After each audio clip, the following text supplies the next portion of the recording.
রাজশাহী কি অনুন্নত, কারণ এখানে বৃহৎ শিল্পগুলো নাই। মানে মানুষ একটা বেটার লাইফ চাই তাদের যে ছেলে মেয়েদের জন্য, আর আমরা ওই যে যারা আমাদের কঠোর পরিশ্রমের মাধ্যমে আমাদের ভালো করতে চাই, বা আমাদের যে বাবা মা তাদের তারা তাদের রুটকে ভুলে গিয়ে তারা কষ্ট করে, কিন্তু তারা চায় না যে আমরা কষ্ট করি। কিন্তু আমরা যখন প্রতিষ্ঠিত হয়ে যাই তখন ওই মা বাবাকে কি ফেলে রেখে চলে যাই। যেমন আমাদের এলাকার পাশে আছে যেটা হলো কোরিয়ান, যেখান থেকে আমাদের বর্তমান ফিফা ওয়ার্ল্ড কাপের অফিসিয়াল জার্সিগুলো বানানো হয়েছে। যেই বৃহৎ যেই শিল্পগুলো আছে বা বৃহৎ কোম্পানি যেগুলো আছে, ওইগুলোতে কিন্তু যে বড় বড় ঋণদানকারী প্রতিষ্ঠান বা ব্যাংকগুলো আছে তারা কিন্তু অনায়াসে ঋণ দিয়ে দেয়, কিন্তু ছোটোখাটো কোম্পানি যেগুলো ওদেরকে বিশ্বাস করতে চায় না বড় বড় ঋণদানকারী প্রতিষ্ঠান বা। আসসালামু আলাইকুম রহমতুল্লাহ। তো আমরা শুরু করি আমাদের যে ব্যবসার দিকে চ্যাপ্টার 7।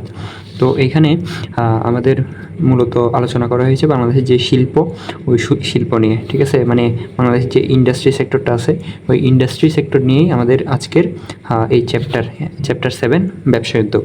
তো এখানে আমাদের দেখেন ফার্স্টে আমাদের যে শিল্পের ধারণা বা শিল্প কী এটা জানতে হবে। তো শিল্প কী? শিল্প হলো আমাদের যে মূলধন, ওই ব্যাপক হারে যে মূলধন সামগ্রী, ওই মূলধন সামগ্রী ব্যবহার করে কারখানাতে বা যেই আমাদের ফ্যাক্টরিগুলো আছে ওইগুলো ব্যবহার করে ফ্যাক্টরিতে কাঁচামাল এবং আমাদের যে প্রাথমিক যেই দ্রব্য বা পণ্য উৎপাদনের প্রথম যেই ভাগগুলো থাকে বা প্রথমের যে অবস্থা, ওই অবস্থা থেকে চূড়ান্ত যেই পণ্য, ওই চূড়ান্ত পণ্যে রূপান্তর করার যে প্রক্রিয়া, ওইটাই হলো শিল্প। তাহলে শিল্প কি? শিল্প এমন একটি প্রক্রিয়া যেটার মাধ্যমে যে কাঁচামাল, ওই কাঁচামাল থেকে কি করা হয়, চূড়ান্ত পণ্যে রূপান্তর করা হয় যে মূলধন সামগ্রী বা কারখানা ব্যবহার করে। এরপর আসি যে শিল্প কত প্রকার। তো আমাদের যে অর্থনীতি 2022 সালের অর্থনীতি অনুযায়ী বাংলাদেশের যে শিল্প, ওই শিল্পকে দুই ভাগে ভাগ করা হয়েছে। একটা হলো উৎপাদনমুখী আর একটা হলো সেবা শিল্প। উৎপাদনমুখী শিল্পগুলো কী কী? উৎপাদনমুখী শিল্পগুলো হলো যেগুলোতে আপনাকে একটা পণ্য দেওয়া হবে, বা যেটা আপনার দৃশ্যমান, বা আপনি দেখতে পারতেছেন যে মানে আপনাকে একটা জিনিস দিছে এবং আপনি ওইটাকে কি ধরতে পারতেছেন। যেমন এই কলমও একটা কি দৃশ্যমান বা পণ্য। আপনি একটা পণ্য কিনলেন, ওইটা হলো উৎপাদনমুখী শিল্প বা পণ্যমুখী শিল্প, যেটা ওটাই হলো আমাদের উৎপাদনমুখী শিল্প। আরেকটা কি সেবা শিল্প। সেবা শিল্প হলো আপনাকে সার্ভিস দেওয়া হয়। কেমন সার্ভিস? মনে করেন আপনাকে একটা ঘর নির্মাণ করে দিল। এই যে একটা ঘর নির্মাণ করে দিল, এই ঘরের আপনি ঘরটা দেখতে পারতেছেন, কিন্তু নির্মাণ যে করে দিল, আপনি এখানে ইট কিনলেন, সিমেন্ট কিনলেন, বালু কিনলেন, আপনি তাদের দিলেন ইট, সিমেন্ট, বালু, কিন্তু আপনাকে তারা একটা কি করে দিল, ঘর তৈরি করে দিল। এই যে ইট এবং সিমেন্ট থেকে তারা ঘর করে দিছে, এখানে আপনি একটা কি কনস্ট্রাকশন যেই কোম্পানিগুলো আছে, ওই কনস্ট্রাকশন কোম্পানিকে দিলেন যে তারা আপনাকে কি করে দিবে, একটা বিল্ডিং তৈরি করে দিবে। এখন আপনিও দিলেন ইট, সিমেন্ট বা রড, যা লাগে তা দিলেন, আপনাকে ঘর তৈরি করে দিল। কিন্তু ঘরে আপনি কি দেখতে পারতেছেন? ঘরে দেখতে পারতেছেন আপনি সেই ইট, বালি, সিমেন্ট। তাহলে তাদের কাজটা কোথায়? মানে যেই শিল্প, ওই সেবা শিল্প, এইখানে হলো আপনার পণ্যটা দেখা যাবে ঠিকই, কিন্তু তাদের অবদানটা আপনি চোখে দেখতে পারবেন না, অনুভব করতে পারবেন। যেমন আপনি হাসপাতালের যে সেক্টর, ওইখানে আপনাকে কি দেওয়া হয়? ওইখানে আপনাকে সেবা দেওয়া হয়, বা আপনার অসুস্থতাকে আপনাকে সুস্থ করে দেওয়া হয়। এবং যে অটোমোবাইল সার্ভিসিং বা গাড়ির যেই ইঞ্জিনিয়ারিং যেই দোকানগুলো আছে, বা গাড়ি মেরামত যেই দোকানগুলো আছে, ওইখানে আপনি একটা নষ্ট গাড়ি নিয়ে গেলেন, তারা ঠিক করে দিল। আপনি গাড়ি দিয়েছেন, তারা আপনাকে ঠিকই গাড়ি দিছে, কিন্তু আপনি তাদের যে কাজ, ওইটা অনুভব করতে পারবেন, দেখতে পারবেন না। তো এইখানে এই জন্য এগুলোকে কি বলা হয়? সেবা শিল্প। তো এখানের মধ্যে কি আছে? এখানের মধ্যে আমাদের যে স্কুল কলেজ আছে, এরপর বিভিন্ন হাসপাতাল, ক্লিনিক আছে, নির্মাণ শিল্প যেগুলো আছে, হাউজিং কোম্পানি যেগুলো আছে, বা আপনি মনে করেন কোথাও বেড়াতে যাবেন, তো পর্যটন যেই সেক্টরগুলো আছে, বা পর্যটনের সাথে যেগুলো ট্যুরিস্ট কোম্পানি যেগুলো আছে, ট্যুরিস্ট এজেন্সি, তারাও কিন্তু এই সেবামূলক শিল্পের সাথে জড়িত, বা ওরাই সেবামূলক শিল্পের অন্তর্ভুক্ত। এখন আসি যে আমাদের বিনিয়োগ এবং কর্মীর ভিত্তিকে আমাদের শিল্পের যেই ওই শিল্প সেক্টরকে আমাদের 4 ভাগে ভাগ করা হয়েছে প্রধানত।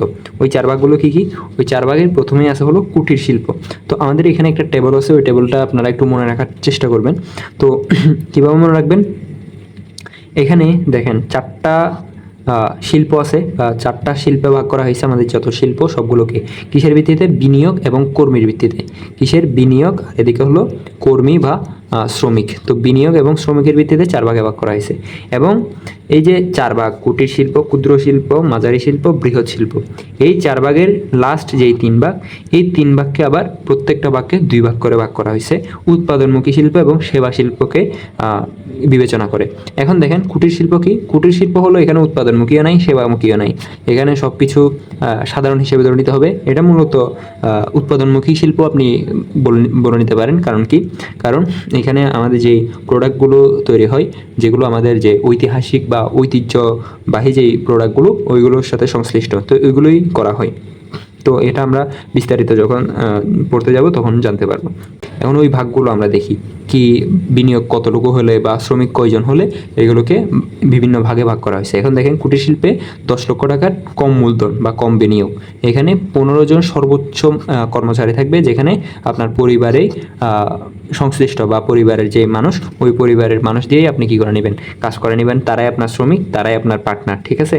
এখন ক্ষুদ্র শিল্পকে 2 ভাগে ভাগ করা হয়েছে, উৎপাদনমুখী এবং সেবা শিল্পের আন্ডারে। তো এখন দেখেন এখানে উৎপাদনমুখী শিল্প সবচাইতে বেশি মূলধনটা লাগে বা বিনিয়োগটা উৎপাদনমুখী শিল্পে লাগে। কারণ কেন? কারণ মনে করেন আপনি একটা হসপিটাল দিবেন, এখন ওই হসপিটালে আপনার সর্বোচ্চ গেলে কত যাবে? 1 কোটি টাকা, বা আপনি একদম খুবই উন্নত মানের যদি করেন আপনার 500 বা 1000 কোটি টাকার বেশি যাবে না, একদম মানে সব ফ্যাসিলিটিস দিয়ে যদি করেন 500 বা 1000 কোটি টাকা। কিন্তু যখন আপনি একটা বড় ধরেন গাড়ির একটা কোম্পানি বানাবেন, বা ওই যে বললাম আমাদের ইলন মাস্ক এখন কি ট্রিলিয়নের বর্তমানে যে পৃথিবীর মধ্যে সে সবচেয়ে ধনী ব্যক্তি। এখন সে যে ট্রিলিয়নার হয়েছে, তার যেই কোম্পানির মাধ্যমে সে বর্তমানে ট্রিলিয়নিয়ার হয়েছে, স্পেস এক্স বা রকেট তৈরির যে কোম্পানি, ওই কোম্পানির বাজার মূল্য বর্তমানে 2 trillion US dollar. 2 trillion US dollar মানে বাংলাদেশি টাকায় যেটা আপাতত নাই বলি, কিন্তু যে ইউএস ডলারের টাকায় 2 ট্রিলিয়ন মানে হলো 2 লক্ষ dollar, sorry 2 lakh crore dollar. মানে আপনি এটা বুঝতেই পারবেন না যে কতটা শূন্য আছে এখানে। এখানে 2 এর পাশে আপনাকে শূন্য বসাতে হবে হলো কয়টা? প্রথমে বসাতে হবে 7টা, এরপর বসাতে হবে 5টা, ঠিক আছে। তার মানে আপনার এটা হলো 2 ট্রিলিয়ন। আবার এখানে আপনি যদি এটা বাংলা টাকায় কনভার্ট করেন তাহলে আপনাকে 120 দিয়ে গুণ দিতে হবে। তো এতগুলো টাকার মালিক, এতগুলো টাকা দিয়ে সে কি করছে? একটা রকেট তৈরির কোম্পানি বানাইছে। তো এটা হলো উৎপাদনমুখী যেই কোম্পানি, যেটা তারা কি বানায়? স্পেস এক্স যে রকেট বানায়, আবার তারা সেবাও দিয়ে থাকে। তো এটা হলো অন্যরকম কথা। আমরা জাস্ট উৎপাদনমুখীর জন্য এই এক্সাম্পলটা দিছি। তো এখন দেখেন যে উৎপাদনমুখী শিল্প এটা অলওয়েজ বেশি থাকবে। এখন উৎপাদনমুখী শিল্পের যে ক্ষুদ্র শিল্পগুলো থাকে ওইগুলো 75 লাখ থেকে 15 কোটি টাকার মধ্যে, মানে সর্বনিম্ন 75 লাখ টাকা এবং সর্বোচ্চ 15 কোটি টাকার পর্যন্ত এদের বিনিয়োগ হতে পারে। এবং সেবা সেক্টরে তাদের কত? 10 লক্ষ সর্বনিম্ন এবং সর্বোচ্চ হতে পারে কত? 2 কোটি টাকা।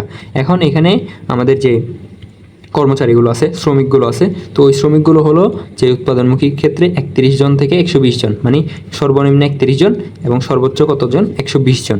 এরপর যে সেবা ক্ষেত্র, এখানে সেবার যে সেক্টর, এখানে সর্বনিম্ন 16 জন এবং সর্বোচ্চ 50 জন। এখন দেখেন এটা কিন্তু একটার সাথে একটা রিলেটেড। যেমন 1 থেকে যে 15 জন, এই 1 থেকে 15 জন হলো আমাদের কুটির শিল্পের সাথে, এবং কুটির শিল্প থেকে আপনি যখন সেবা শিল্পের মাধ্যমে সেবা শিল্পের কাছে যাবেন তখন দেখবেন যে এই 15 জনের পর থেকে 50 জন পর্যন্ত, মানে 16 থেকে 50 জন পর্যন্ত শ্রমিক হলো আমাদের ক্ষুদ্র শিল্পের জন্য। এরপর আবার যদি আপনি মাঝারি শিল্পের যেই সেবা সেক্টরে যাবেন, ওইখানে দেখবেন 50 জনের পর থেকে 120 জন, মানে 51 জন থেকে 120 জন পর্যন্ত শ্রমিক হলো মাঝারি শিল্পের জন্য। এরপর যখন আপনি মাঝারি শিল্প থেকে বৃহৎ শিল্পে যাবেন, ওইখানে দেখবেন 120 জন থেকে যখন অধিক হবে বা 121 থেকে আনলিমিটেড যখন হবে, তখন কি হবে? ওইটা বৃহৎ শিল্পের যেই সেবা সেক্টর, সেবা খাত, ওইখানেই আমাদের কি শ্রমিক লাগবে 120 জনের অধিক। এটা আপনার জাস্ট আপনি মনে রাখেন যে 15, এরপর হলো 50, এরপর হলো 120, জাস্ট এই 3টা জিনিস মনে রাখেন যে 15, 50, 120। 15 পর্যন্ত কুটির শিল্প, এরপর 15 পর থেকে 50 পর্যন্ত হলো ক্ষুদ্র শিল্প, এরপর 50-এর পর থেকে 120 জন পর্যন্ত মাঝারি শিল্পের সেবা খাত, এরপর 120 থেকে 120-এর পর পর্যন্ত কি সেবা খাত, মাঝারি বৃহৎ শিল্পের সেবা খাত। এখন দেখেন আমাদের যে মূলধন বা বিনিয়োগ, ওইটাও আপনি সেমভাবে মনে রাখতে পারবেন যে 10 লক্ষ, এরপর কত আছে? 10 লক্ষের পর আছে হলো 2 কোটি, 2 কোটির পর আছে কত? 2 কোটির পর আছে হলো 30 কোটি। তো এখন মনে রাখেন যে 10 লক্ষ, 2 কোটি, 30 কোটি। 10 লক্ষ থেকে 10 লক্ষ পর্যন্ত হলো বা 10 লক্ষ টাকার কম হলে এটা হলো কুটির শিল্প, 10 লক্ষ থেকে 2 কোটি টাকা হলে এটা হবে ক্ষুদ্র শিল্পের সেবা খাত, এরপর 2 কোটি থেকে 30 কোটি পর্যন্ত মাঝারি শিল্পের সেবা খাত, এরপর 30 কোটি টাকার উপরে গেলে এটা হলো বৃহৎ শিল্পের সেবা খাত। সেম আমাদের যখন আমরা উৎপাদনমুখী শিল্পের ক্ষেত্রে যাব, প্রথমেই আসবে হলো ক্ষুদ্র শিল্প, কারণ এখানে কুটির শিল্প নাই। তো উৎপাদনমুখী যে ক্ষুদ্র শিল্প, এখানে প্রথমে হলো 75 লাখ, এরপর হলো 15 কোটি, এরপর হলো 50 কোটি। তো তিনটা মনে রাখবেন, 75 লাখ, 15 কোটি, 50 কোটি। এখন দেখেন 75 থেকে 15 পর্যন্ত হলো কি খাত? ক্ষুদ্র শিল্পের উৎপাদন খাত। এখন 15 থেকে 50 পর্যন্ত হলো ক্ষুদ্র শিল্পের মাঝারি খাত, আর 50-এর অধিক গেলে ক্ষুদ্র শিল্পে মাঝারি শিল্পের উৎপাদনমুখী খাত কত? 15 থেকে 50 পর্যন্ত। 50-এর অধিক গেলে বৃহৎ শিল্পের উৎপাদনমুখী খাত।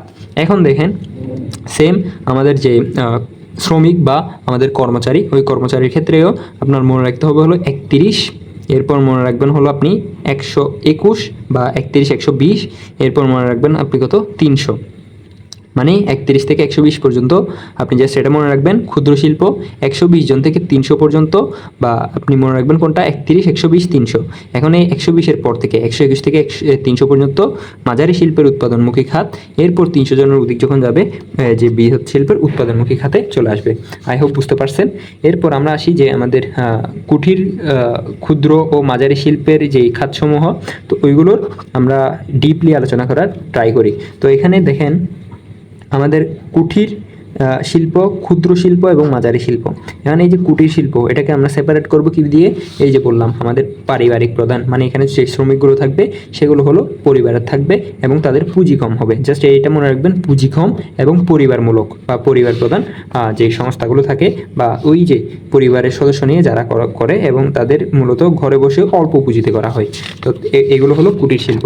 অন্যদিকে যে মাঝারি শিল্প, ওই মাঝারি শিল্প হলো আপনার বাইরে থেকে শ্রমিক আনা হয় এবং আধুনিক যন্ত্রপাতি ব্যবহার করা হয় ক্ষুদ্র এবং মাঝারি শিল্পের জন্য। তো কুটির শিল্পের এখানে কিছু যে উদাহরণ আপনি খাতও বলতে পারেন, উপযুক্তর ক্ষেত্রেও বলতে পারেন। এখানে আমাদের যে পাটজাত যে শিল্প, এখন তো মনে করেন এগুলো অন্য লেভেলে নিয়ে গেছে, বুঝেন নাই? তবে আমাদের যে পুরাতন আদিম যুগে, যখন আদিম যুগে না, কিছুদিন আগে মনে করেন 2000 সালের আগে, তখন আমাদের এই পাট দিয়ে, এরপর বেশ বা বাঁশ, বেত, এরপর যে মাটি দিয়ে, এরপর আমাদের তাঁত বা যে তাঁত মানে হলো ওই সুতা দিয়ে, যেগুলো হলো সুতাগুলো তৈরি করা হয় পাট থেকে, এরপর আমাদের যে তুলা, ওই তুলাগুলো থেকে এই সুতাগুলো তৈরি করা হয় তাঁত ও বস্ত্র। এরপর খাদ্য, মানে একদম ছোট যেগুলো পরিবারমূলক আপনার ঘরের মধ্যে করে ফেলা যায়। এরপর কি অন্যান্য যেখানে আছে নকশি খাতা, ঝিনুকের মালা, দা, কোদাল, মোমবাতি, আগরবাতি, এগুলো হলো আপনি জাস্ট আপনার ফ্যামিলির মধ্যে দিয়ে করে ফেলতে পারবেন। আমার এক ফ্রেন্ডের একটা মোমবাতি ফ্যাক্টরি আছে, তো এখানে হলো তারা নিজেরাই বানায়, তার এমনকি তার মা এবং বোনকে ফ্যাক্টরিতে নিয়ে আসে, ওরা হলো প্যাকেটও করে। ওর বাবা আরও মিলে মোমবাতিগুলো বানায় এবং তারা মিলে প্যাকেট করে যে পাইকার, ওই বা সেলম্যান দিয়ে পরবর্তীতে সেল দিয়ে দেয়। তো এইগুলো হলো যে মানে অল্প পুঁজিতে, 10 লক্ষ টাকার কম পুঁজিতে এবং 15 জন যেগুলো হলো ফ্যামিলি মেম্বার দিয়ে যেটা করা হয়, ওটা হলো কুটির শিল্প। তো এখানে কি আছে? পাটজাত। তো এগুলো জাস্ট একটু মাথায় রাখবেন যে কোনগুলো পরিবারের মাধ্যমে শেষ করে ফেলতে পারে। যেমন আপনারা হয়তো দেখেন নাই যে বেতের যেই উপরের অংশটা থাকে, ওই বেতের উপরের অংশ দিয়ে কিন্তু পাটি বানানো হয় বা মাদুর টাইপের কিছু একটা বানানো হয়। তো এটা আমরা দেখছি যে ওটা ঘরের মধ্যে বানানো হয়। তো ইউজের জন্য বানালে যেটা তো ব্যবসা না, কিন্তু পরবর্তীতে যখন বিক্রির জন্য বানাবে তখন এটা কুটির শিল্পের আন্ডারে হয়ে যাবে। এরপর ক্ষুদ্র মাঝারি শিল্পের অন্তর্ভুক্ত ক্ষেত্রগুলো কী কী? ওইখানে দেখেন খাদ্যজাতের মধ্যে আছে হলো মানে যদি ছোটোখাটো ওই যেগুলো চালকল, যেগুলো আপনারা যদি কখনো ধান থেকে চাল ভাঙাতে যান তখন দেখবেন যে তারা উন্নত মানের মেশিন ব্যবহার করতেছে, কিন্তু তারা মানে অত বড় শিল্প না, তাদেরকে কাছে আপনিও অ্যাক্সেস পাবেন। এরপর কি বন শিল্পের মধ্যে ওই যে করাত কল বা যেগুলোতে গাছ কাটা হয়, এরপর আমাদের যেগুলো কাঠমিস্ত্রির যে দোকানগুলো আছে বা আমাদের যে ফার্নিচারগুলো বানা হয়, এরপর ক্রীড়া সামগ্রী মানে ব্যাট বল যেগুলো বানা হয় আর কি, ওগুলো কাঠ দিয়ে বানা হয়। তো এখানে যে ক্ষুদ্র শিল্পর এখানে 4টা সেক্টর আছে। এটা হলো ফার্স্টে হলো খাদ্যজাত যে দ্রব্য বা খাদ্যজাতের শিল্প, এরপর হলো বন শিল্প, এরপর হলো প্রকৌশল শিল্প, এরপর হলো কেমিক্যাল ও প্লাস গ্লাস শিল্প। তো এগুলো হলো আমাদের যে বললাম, যদি এগুলো যখন সেবামূলক হবে তখন ওই যে 10 লক্ষ টাকার থেকে 10 লক্ষ থেকে উপরে 10 লক্ষের উপরে কত পর্যন্ত 2 কোটি পর্যন্ত, 10 লক্ষ থেকে 2 কোটি পর্যন্ত কি 10 লক্ষ থেকে 2 কোটি পর্যন্ত হবে ক্ষুদ্র শিল্প। এরপর 2 থেকে 15 কোটি টাকা পর্যন্ত হবে কি আমাদের যে মাঝারি শিল্প। এরপর আমরা যখন 15 কোটি টাকার উপরে যাবে সেবা খাতের জন্য, তখন এটা হবে আমাদের বৃহৎ শিল্প। এবং যখন আমরা আমাদের উৎপাদনমুখী খাতে যাব, উৎপাদনমুখী খাতের জন্য হলো 75, 15, 50, মানে 75 থেকে 15 কোটি পর্যন্ত কি এটা হবে ক্ষুদ্র শিল্প। এরপর 15 থেকে 50 কোটি পর্যন্ত হবে মাঝারি শিল্প। এরপর 50 কোটির উপরে গেলে তো এটা বৃহৎ শিল্প। তো এগুলো একটু মাথায় রাখবেন। এরপর আমরা দেখি আমাদের যে বাংলাদেশের অর্থনীতি, এখানে ক্ষুদ্র ও কুটির শিল্পের অবদান এবং সমস্যাগুলো কী কী আছে। তো এখানে গুরুত্ব কী কী বা আমাদের যে অবদান কী কী। বাংলাদেশের মোট শিল্পের 96% কি কুটির শিল্প। মানে আপনি যদি চিন্তা করেন, মানে কুটির শিল্প, ক্ষুদ্র শিল্প এবং মাঝারি শিল্পের আওতাভুক্ত। মানে আপনি জাস্ট চিন্তা করেন যে বাংলাদেশে বড় বড় ফ্যাক্টরি, যেমন সিমেন্ট ফ্যাক্টরি, এরপর কি আছে যে রড ফ্যাক্টরি বা বড় বড় গার্মেন্টস, একদম বড় বড় যেই গার্মেন্টসগুলো আছে, যেমন আমাদের এলাকার পাশে আছে যেটা হলো কোরিয়ান, যেখান থেকে আমাদের বর্তমান ফিফা ওয়ার্ল্ড কাপের অফিসিয়াল জার্সিগুলো বানানো হয়েছে আর কি। তো এরকম কয়েকটা গার্মেন্টস আছে। এটা কিন্তু মানে 100-এর মধ্যে আপনি 3-4টার বেশি পাবেন না। বাকি সবগুলো পাবেন আপনি কুটির শিল্পের অথবা ক্ষুদ্র শিল্পের বা মাঝারি শিল্পের, যেখানে 50 কোটি টাকার মধ্যে তাদের মোট বিনিয়োগটা বা মোট মূলধনটা বা ব্যবসার মূল্যটা। এরপর 50 কোটি টাকার উপরে কয়টাই বা কোম্পানি আছে, কারণ আমরা একটা গরিব দেশ। তো এখন দেখেন যে স্বল্প মূলধনে আপনি কি করতে পারবেন, আমাদের যে গ্রামীণ নারী আছে বা আমাদের যে বেকার যুবকগুলো আছে তাদের আত্মকর্মসংস্থান তৈরি করতে পারবেন এবং বেকারত্ব দূর করতে পারবেন। এটা আমাদের কি মাধ্যমে, কুটির শিল্প বা ক্ষুদ্র শিল্পের মাধ্যমে, এরপর মাঝারি শিল্পের মাধ্যমে। পরিসংখ্যান দেখেন যেটা 2017 সালের। তো আমাদের বইয়ে একটু ব্যাকডেটেড পরিসংখ্যানগুলো আছে, ওইগুলো আপনাদের মুখস্থ করতে হবে, কিছু করার নাই। যেখানে ক্ষুদ্র শিল্প 1.22 লক্ষ ক্ষুদ্র শিল্প রয়েছে, কুটির শিল্প প্রায় 8.48 লক্ষ, এবং এখানে প্রায় মোট যে কর্মসংস্থান বা মোট যতজন মানুষ চাকরি করে এখানে, বা মোট যতজন মানুষ তার সাথে জড়িত, সেখানে হলো 37.53 লক্ষ টোটাল মানুষ এই যে ক্ষুদ্র শিল্প এবং কুটির শিল্পের সাথে কি জড়িত। এরপর প্রধান সমস্যা কী কী। প্রধান সমস্যা হলো জাস্ট আপনি চিন্তা করেন যে কাঁচামাল, এখন তো চারিদিকে কি হয়ে যাচ্ছে, মানুষ ঘরবাড়ি করে ফেলতেছে, ফ্যাক্টরি করে ফেলতেছে। তো এখানে যে কাঁচামালগুলো, এগুলো কিন্তু পাওয়া দুষ্কর হয়ে যাচ্ছে। বিশেষ করে যে বাঁশ, এরপর আমাদের পাটের যেই চাষ, ওই পাটের চাষও কমে যাচ্ছে। এরপর বেত, এরপর যেই আমাদের আরও আশেপাশে ভালো মানের যে মাটিগুলো দিয়ে কি করা হয়, মৃৎশিল্প তৈরি করা হয় বা মাটির শিল্প তৈরি করা হয়, তো ওইগুলো কিন্তু মোটামুটি পাওয়া যাচ্ছে না এখন। তো পর্যাপ্ত কাঁচামালের অভাবে এই যে আমরা এই শিল্পগুলোতে ব্যবসা করতে পারবো না। এরপর কি প্রয়োজনীয় আর্থিক পৃষ্ঠপোষকতা ও ঋণের অভাব। যেই বৃহৎ যেই শিল্পগুলো আছে বা বৃহৎ কোম্পানি যেগুলো আছে, ওইগুলোতে কিন্তু যেই বড় বড় ঋণদানকারী প্রতিষ্ঠান বা ব্যাংকগুলো আছে, তারা কিন্তু অনায়াসে ঋণ দিয়ে দেয়। কিন্তু ছোটোখাটো কোম্পানি যেগুলো, ওদেরকে বিশ্বাস করতে চায় না বড় বড় ঋণদানকারী প্রতিষ্ঠান বা যারা আর্থিক প্রতিষ্ঠান যেগুলো আছে, ওগুলো ঋণ দিতে চায় না। এরপর কি বিদেশি পণ্যের অবাধ বাজার দখল। এখন জাস্ট আপনি মনে করেন যে আপনি একটা বাঁশের, মনে করেন একটা চেয়ার, এখন এই যে বাঁশের চেয়ার, এটা আপনার বানাতে যেই পরিমাণের শ্রম যাবে বা যেই পরিমাণ সময় যাবে, এই একটা বাঁশের চেয়ারের মূল্য হবে প্রায় 2 থেকে 3 হাজার টাকা। কিন্তু আপনি যখন একটা প্লাস্টিকের চেয়ার নেবেন, তখন আপনি এমন চেয়ারও আছে যেগুলো আপনি 2 থেকে 300 টাকার মধ্যে পাবেন, মানে প্রায় 10% দামে পাচ্ছেন, মানে 90% কম দামে পাচ্ছেন। এখন এই যে বাইরের যে প্লাস্টিকের চেয়ার যেগুলো বিদেশি কোম্পানিরা বানাচ্ছে, এটার জন্য আমাদের যে ঐতিহ্যবাহী যে ক্ষুদ্র কুটির শিল্প, এগুলো কিন্তু হারিয়ে যাচ্ছে। এরপর কি দক্ষ শ্রমিকের অভাব। এখন কিন্তু মানুষ কী করতেছে, মানুষ পোলাপানদের বা তাদের ছেলেপেলেদের পড়ালেখা করাচ্ছে, তাদের যে রুট বা তাদের যেই শিকড়, ওই শিকড়কে বলিয়ে যে মানে করবে নাই বা কেন, মানে মানুষ একটা বেটার লাইফ চাই তাদের যেই ছেলে মেয়েদের জন্য।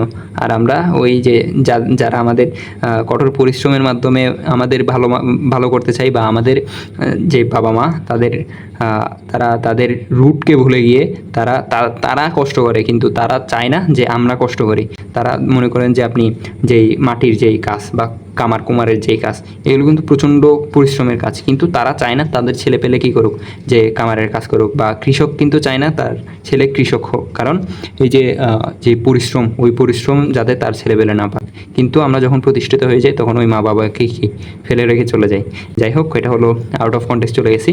তো এখন দেখেন আমাদের যে শ্রমিকের অভাব, মানে মানুষ তাদের ছেলেপেলেদের কী করাচ্ছে, মানে পড়ালেখা করায় বাইরে পাঠা দিচ্ছে, তাদের যেই ঐতিহ্যবাহী বা তাদের যে ঐতিহ্য ওইগুলোতে রাখতেছে না, কারণ এগুলোতে একটু পরিশ্রম বেশি হয়।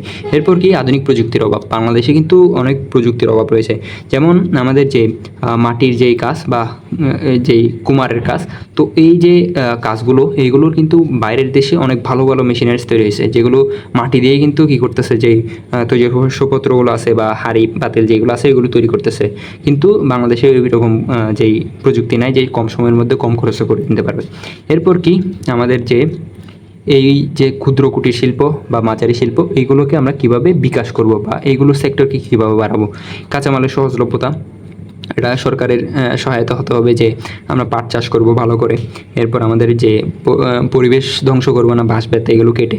এরপর কি উৎপাদিত পণ্যের বিক্রির জন্য বাজারের নৈকট্য ও সঠিক বিপণন ব্যবস্থা। এখন তো ধরেন এই বিপণন ব্যবস্থা বা বাজারটা খুব ইজি হয়ে গেছে, যে মানুষ হাতের মুঠোতেই যে মোবাইল ফোনের মাধ্যমে তাদের পণ্যটা ফেসবুক এবং ইউটিউবের মাধ্যমে কী করতে পারতেছে, বিক্রি করতে পারতেছে। তো বই যখন পাবলিশ হয়েছে তখন কিন্তু কি এই ফেসবুক টেসবুক ছিল না, মানুষ জানতেও না, এই জন্য সঠিক বিপণনটা এখন কি হচ্ছে, ইজি হয়ে গেছে। তো এটার ক্ষেত্রেও আমাদের যে সঠিক বিপণন এটাতে গুরুত্ব দিতে হবে, যা বা আমাদের যেই মানুষগুলো যে মাটির সাথে সংশ্লিষ্ট বা আমাদের যে কুটির শিল্পের সাথে সংশ্লিষ্ট, ওরা কিন্তু এখনও জানে না। তো এর জন্য তারা মানে সঠিক দামটা পাচ্ছে না। তো এই জন্য আমরা যদি তাদের সাথে আমাদের যে ইন্টারনেট বা আমাদের যে ফেসবুক ইউটিউব এগুলো যদি সংশ্লিষ্ট করে দিতে পারি, তারা সঠিক বিপণনও করতে পারবে। তারা কি করতে পারবে, মানে যখন কামার কুমারেরা কি ফেসবুক বা অনলাইন যে মার্কেট প্লেস ওইটা যখন তারা বুঝতে পারবে, তখন তাদের যে মার্কেট ওইটা বেড়ে যাবে এবং তারা তাদের ওই দিকে আগ্রহ ফিরে পাবে। এরপর কি আছে, প্রশিক্ষণ। তো এখন তো আপনি আমাদের অনেক ধরনের যে প্রশিক্ষণের কর্মস্থলগুলো আছে বা প্রশিক্ষণ কেন্দ্রগুলো আছে, তো ওইখানে শেখানো হয় কি কম্পিউটার। তো এখন তো পোলাপান ইউটিউব দিয়ে কম্পিউটার শিখে যাচ্ছে, কিন্তু ওই যে যেগুলো আমাদের ঐতিহ্যবাহী প্রোডাক্ট বা কুটির শিল্প এগুলোর কিন্তু যথাযথ পরিশ্রমের প্রশিক্ষণের যে কেন্দ্রগুলো ওইগুলো নাই, তো ওইগুলো বাড়াতে হবে। এরপর কি ব্যাংক এবং আর্থিক প্রতিষ্ঠান থেকে সহজ শর্তে পুঁজির ব্যবস্থা, এটা হলো সরকারের কাজ। মানে তাদের যে দেশের যে ব্যাংকগুলো আছে ওইগুলো থেকে যে কুটির শিল্পর বা ক্ষুদ্র শিল্পের যে মানুষগুলো আছে বা বিনিয়োগকারীগুলো আছে তাদেরকে ঋণ দিতে হবে বা লোন দিতে হবে সহজ শর্তে। কিন্তু কয়জনই বা করতেছে, সবাই তো নিজের পকেট ভরতেছে। এরপর কি, তো এটা এই বিসিক হলো বাংলাদেশের যেই শিল্প মন্ত্রণালয় আছে ওই শিল্প মন্ত্রণালয়ের একটা অধীনে একটা পার্ট। এখানে হলো বাংলাদেশের যেই স্মল অ্যান্ড যেই ক্ষুদ্র এবং কুটির শিল্প আছে ওদেরকে কী করা হয়, সহায়তা করা হয়, যেটার বিভিন্ন বোর্ড আছে, তাঁত বোর্ড, ক্ষুদ্র কুটির শিল্পের বোর্ড। তো এটা হলো বাংলাদেশের ক্ষুদ্র কুটির শিল্পের একটা কর্পোরেশন, যেটার মাধ্যমে আমাদের কী করা হয়, যে ক্ষুদ্র এবং কুটির শিল্প আছে তাদের সহায়তা করা হয়। তো এরপর আসি যে আমাদের বৃহৎ শিল্পগুলো। তো বৃহৎ শিল্প এবং বৃহৎ শিল্প এলাকা, বৃহৎ শিল্প কি, যেখানে উৎপাদনমুখীতে বলা হয়েছে 50 কোটির উপরে, এবং যেখানে সেবামুখী যে শিল্প এখানে বলা হয়েছে 30 কোটি টাকার উপরে, ঠিক আছে। তো এখন দেখেন এখানের মধ্যে কি ইনক্লুডেড আছে, যে সার, সিমেন্ট, কাগজ, বিদ্যুৎ উৎপাদন বা তৈরি পোশাক, বড় বড় গার্মেন্টস এগুলো আছে, ঠিক আছে, ছোটো গার্মেন্টস না। এরপর কি লোহার যে ফ্যাক্টরিগুলো আছে। এরপর কি আছে, চা শিল্প। তো চা শিল্প একটা কিন্তু বৃহৎ পরিমাণের শিল্প, শুধু চা শ্রমিকরা কি টাকা পায় না বা বেতন পায় না সঠিক দাম অনুযায়ী আর কি, বর্তমান যে খরচ অনুযায়ী। তো এখন দেখেন এখানে সুবিধা কী কী, অধিক কর্মসংস্থান হয়, জিডিপিতে তাদের অনেক বড় অবদান আছে। তো 2022 সালের যে শিল্প নীতি অনুযায়ী বাংলাদেশের যে জেলাগুলো আছে, তো জেলাগুলোকে বাংলাদেশের যে 8টি বিভাগ, তো 8টি বিভাগের জেলা যেগুলো আছে ওইগুলোকে কিছু স্টেপে ভাগ করা হয়েছে, যেখানে শিল্প খাত অনুযায়ী যে শিল্পের উন্নত বা যত বড় বড় শিল্প রয়েছে বৃহৎ শিল্প অনুযায়ী যে যে জায়গায় বৃহৎ শিল্প রয়েছে ওইখানে উন্নত ধরা হয়েছে, এবং যেখানে বৃহৎ শিল্প নাই ওইখানে অনুন্নত হিসেবে ধরা হয়েছে। তো এখানে 8টা বিভাগকে টোটাল 16টা ভাগ করা হয়েছে উন্নত এবং অনুন্নত দিক দিয়ে। তো ঢাকা বিভাগে কোন জেলাগুলো উন্নতের দিক দিয়ে রয়েছে, যেখানে ঢাকা রয়েছে, নারায়ণগঞ্জে রয়েছে, নরসিংদী, গাজীপুর, এগুলো হলো উন্নত, কারণ এখানে যে বৃহৎ শিল্পগুলো আছে ওইগুলো হলো একটু বেশি। এরপর অনুন্নতের মধ্যে কি রয়েছে, যেখানে কিশোরগঞ্জ, টাঙ্গাইল, রাজবাড়ী, গোপালগঞ্জ, মাদারীপুর, কারণ এখানে কি বৃহৎ শিল্পগুলো কম রয়েছে, এই জন্য এইগুলোকে অনুন্নত ধরা হয়েছে। চট্টগ্রাম, কক্সবাজার, ব্রাহ্মণবাড়িয়া, কুমিল্লা, নোয়াখালী এগুলোকে ধরা হয়েছে হলো উন্নত, আর অনুন্নত যেগুলো হলো পার্বত্য চট্টগ্রামের খাগড়াছড়ি, বান্দরবান এবং রাঙ্গামাটি। মানে ধরতে গেলে যে চট্টগ্রাম পুরোটাই কি উন্নত, অনুন্নত শুধু এই যে এটা পার্বত্য জেলা ওইখানে হলো মানে যে ট্রান্সপোর্টেশন ওটা একটু ডিফিকাল্ট, তো এই জন্য কী করা হয়েছে এখানে ইন্ডাস্ট্রিগুলো করা হয় না। আর বাকি যে জেলাগুলো আছে ওইগুলোর সাথে মানে টোটালি কানেক্টেড হলো যেই নদীপথ, তো পানিপথ ওইখানে কানেক্টেড, এই জন্য এগুলোতে কি বৃহৎ শিল্পগুলো বেশি। রাজশাহী বিভাগে দুইটা আছে, একটা হলো বগুড়া আর একটা হলো পাবনা, বাকি সবগুলো কি অনুন্নত। যাই হোক, রাজশাহী কি অনুন্নত, কারণ এখানে বৃহৎ শিল্পগুলো নাই। খুলনাতে একটাই আছে যেখানে শিল্প কারখানা অনেক বেশি আছে, যশোর। এখন বর্তমানে খুলনাতেও বা খুলনা শহরেও অনেক যেই ইন্ডাস্ট্রিগুলো আছে এগুলো গড়ে উঠছে, সিমেন্ট ফ্যাক্টরি, লোহার ফ্যাক্টরি। কিন্তু যখন আমাদের বই পাবলিশ হয়েছে তখন যশোর উন্নত ছিল, খুলনা উন্নত ছিল না। যাই হোক, এরপর বরিশাল, রংপুর, সিলেট, ময়মনসিংহ, ওই 4টা বিভাগে প্রায় সবগুলো জেলাকে কী ধরা হয়েছে, অনগ্রসর বা অনুন্নত ধরা হয়েছে। তো এই পর্যন্তই আমাদের আজকের ক্লাস। তো আপনারা সাবস্ক্রাইব করবেন, না হলে ক্লাস দিতে কষ্ট হচ্ছে আর কি, মানে মনে কষ্ট পাচ্ছি। তো যাই হোক, আপনারা সাবস্ক্রাইব করে নেবেন, একটা লাইক দিয়ে দিবেন, একটা কমেন্ট দিয়ে দিবেন, পাক্কা ইউটিউবার হয়ে গেছি। যাই হোক, এইখানেই আমাদের আজকের ক্লাস শেষ। আসসালামু আলাইকুম রহমতুল্লাহ।